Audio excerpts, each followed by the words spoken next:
মান, এটা বির মান, এখানে আলফা দেওয়া আছে। আর চিত্র বি তে কি a প্লাস বি, আর এখানে a মাইনাস বি, এর মান বির মান দেওয়া। প্রথম কোশ্চেন, আলফার মান কত? তার মানে তোমার কাছে কোনটা মান জানতে চাইছে? এটা আলফার মান কত? তাহলে আলফার মান বলতে কি এখানে ডট গুণের মান বের করতে বলছে না? ডট গুণ তো করতে হবে, a dot b equal to ab cos theta, theta জায়গায় কি করবে আলফা। তোমরাও করো, আমিও করি, ঠিক আছে? দেখি কে কার আগে অ্যানসার করতে পারে, ঠিক আছে? করো। তাহলে এখানে আমাদের এর মান কত আছে আমি কিন্তু করতেছি, দেখি তোমাদের কি অবস্থা। 2i cap plus 2j cap minus k cap. আমরা আগে করতে বলে চকলেট, যাও chocolate. 6i cap minus 3j cap plus 2k cap, ঠিক আছে? তাহলে ফার্স্টে আমরা কি করব? ডট গুণ করব। তাহলে আমাদের সূত্র কি? a dot b equal to ab cos alpha. তার মানে কি আসবে? Alpha equal to cos inverse, এখানে কি a ডট b, আর নিচে কি এর মান, বির মান। আমার কিন্তু প্রায় শেষ, হ্যাঁ? চকলেট কিন্তু পাবা না আমরা অ্যানসার করতে না পারলে। হ্যাঁ, a ডট b, আমি তো জুড়ে জুড়েই করব। এর মান কত? 2i cap 2j cap minus k cap into বির মান হচ্ছে 6i cap minus 3j cap plus 2k cap. 6 দুগুণে 12, খাতা দেখাইতে হবে। যে সাথে যদি যে গুণ করি তাহলে 3 দুগুণে 6 মাইনাস 2 কে 2, ঠিক আছে? তাহলে কত হয়? 12 মাইনাস 8, ফাইনালি মান কত? 4। আর এখানে এর মান বের করব। এর মান 2 রুপে স্কয়ার প্লাস 2 রুপে স্কয়ার কত আসছে? খাতা চেক করব, খাতায় যদি পাও তাহলে চকলেট পাবো।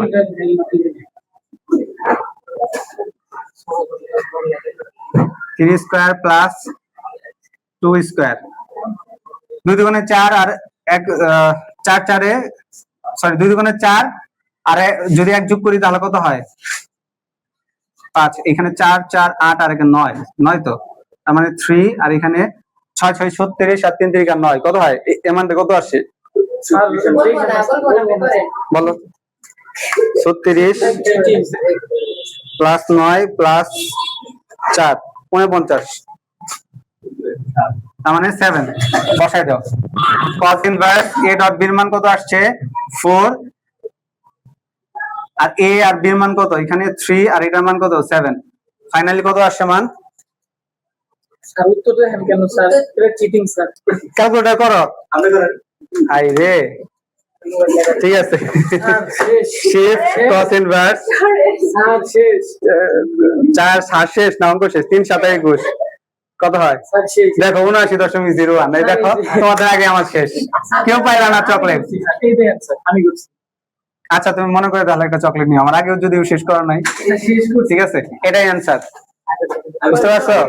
হ্যাঁ, ওকে, আর কথা বলো না। এবার ঘ নাম্বারটা দেখো। ঘ নাম্বার কি বলছে? আলফার মানের পরিবর্তন কত হলে এর উপর বি এর অভিক্ষেপ 1/4 হবে? কোশ্চেনটা খুবই ইম্পর্টেন্ট, ঠিক আছে? এইখানে দেখো ঝামেলা পাকায় ফেলবা।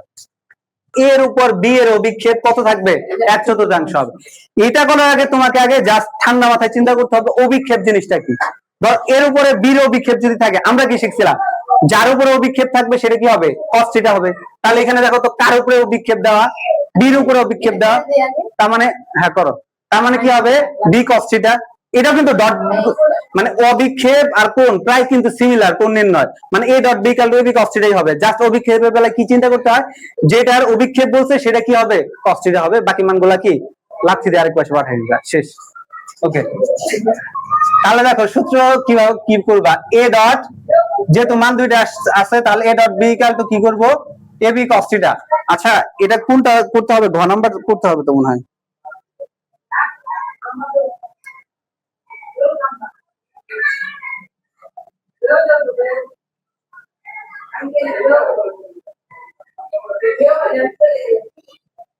না ঠিক আছে, তাহলে সূত্র কি? a dot b equal to ab cos theta. তাহলে দেখো এখানে কার অভিক্ষেপ বলছে? দেখো তো, এর উপর b এর অভিক্ষেপ। তাহলে a এর উপর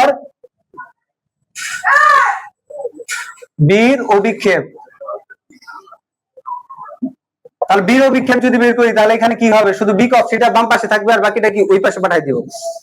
তাহলে b cos theta equal to সূত্র কি হবে, উপরে কি a ডট b ছিল তাই বসাইলাম, আর নিচে কি এই a পরম মানটা এই পাশে চলে যাবে, ঠিক আছে, আর কোনো চেঞ্জ নাই। এটাই কি লম্ব বিক্ষেপের সূত্র। আচ্ছা, তাহলে এবার a ডট b এর মান গ নম্বরে পাইছো না তোমরা? গ নম্বরে a ডট b এর মান কত পাইছো? খুব সম্ভবত 4 আসছিল না? হ্যাঁ 4 আসছিল। তাহলে a ডট b এর মান গ হতে a ডট b এর মান কত আসছিল? 4। আর মডুলাস অফ এর মান কত আসছিল? 9 মনে হয়। তার মানে 9 থেকে কত আসে? 3। তাহলে বসাও a ডট মান কত আসছে? 4, আর এটার মান কত? 3। তার মানে a এর উপর b এর অভিক্ষেপ কত? 4/3, তাই না? এবার আবার কোশ্চেনের দিকে যাই, কি বলছে? আলফার মানের পরিবর্তন কত হলে a এর উপর b এর অভিক্ষেপ কত হবে? 1/4 হবে। এবারে কথা কি বলছে?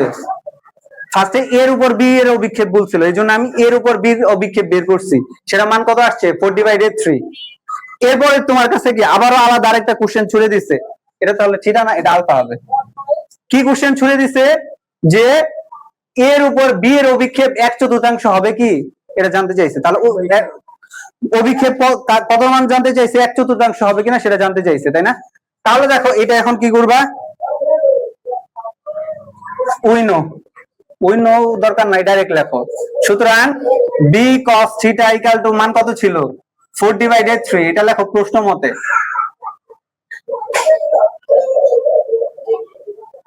তাহলে কি b cos theta equal to কি দিব? 4/3। তাহলে এটা কত অংশ বলছে? 1/4 বলছে না? তাহলে এর মান কত? 1/4 দিয়ে দাও। ঠিক আছে, এখান থেকে কার মান বের করবো আমরা?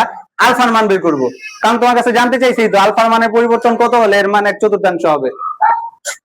ওকে, তাহলে এখানে দেখো কি আসে, আগে এই পাশে মান বের করো। দেখো কত হয়, b cos থিটা এখানে কত আসে? 4, আর 3 4 12। তার মানে ফাইনালি আলফা ইকুয়াল টু কি হবে? cos ইনভার্স, আর এটা যদি এই পাশে পাঠাই দেই 4/12, আর এই পাশে b গুণ আছে, এই পাশে গেলে কি ভাগ হয়ে যাবে না? তাহলে ভাগ যদি করো, আচ্ছা ওইটা না করে ডাইরেক্ট বীর মান এই পাশে সরাসরি বসাই দেই। হ্যাঁ, তাহলে এখানে বীর মান বসাও 7 cos আলফা, আর এই পাশে কত? 4/12। তাহলে এটা গুণ আছে, ওই পাশে পাঠিয়ে দিলে কি হবে? ভাগ। তাহলে 4/12 ইনটু 7। তাহলে এখানে এখন সরাসরি আলফার মান বের করো। তাহলে আলফা ইকুয়াল টু কি হবে? cos ইনভার্স এখানে কত? 4/12 ইনটু 7। ফাইনালি মান কত আসে দেখো তো একটু।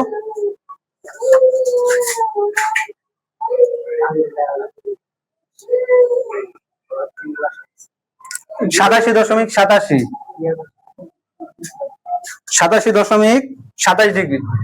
তাহলে আলফার মানের পরিবর্তন কত হলে কি বলছে? এটার কত অংশ হবে? 1/4 হবে। তাহলে পরিবর্তন যেহেতু জানতে চাইছে, তার মানে আলফার মান নিশ্চয়ই আগে একটা ছিল, তাই না? আগে ছিল তো। তাহলে গ নম্বরে দেখো তো একটা আলফা মান পাইছো না? তাহলে এখন কি লিখতে হবে? গ হতে পাই। তাহলে গ হতে কি পাইছিল? আলফার মান কত ছিল? 24.87 মনে হয় না, কত?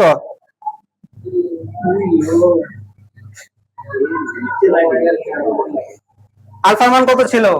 79.02 ডিগ্রি। ঠিক আছে, যেহেতু পরিবর্তন জানতে চাইছে, তার মানে আমরা কি করব? দুইটা মাইনাস করে দিব না? তাহলে কি করব? আলফার মানের পরিবর্তন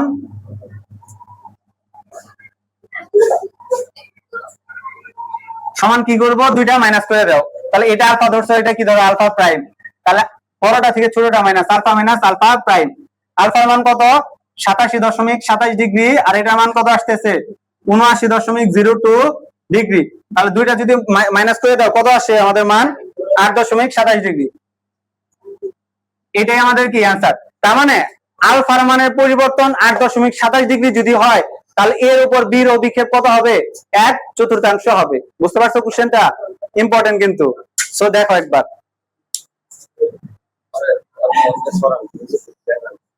এই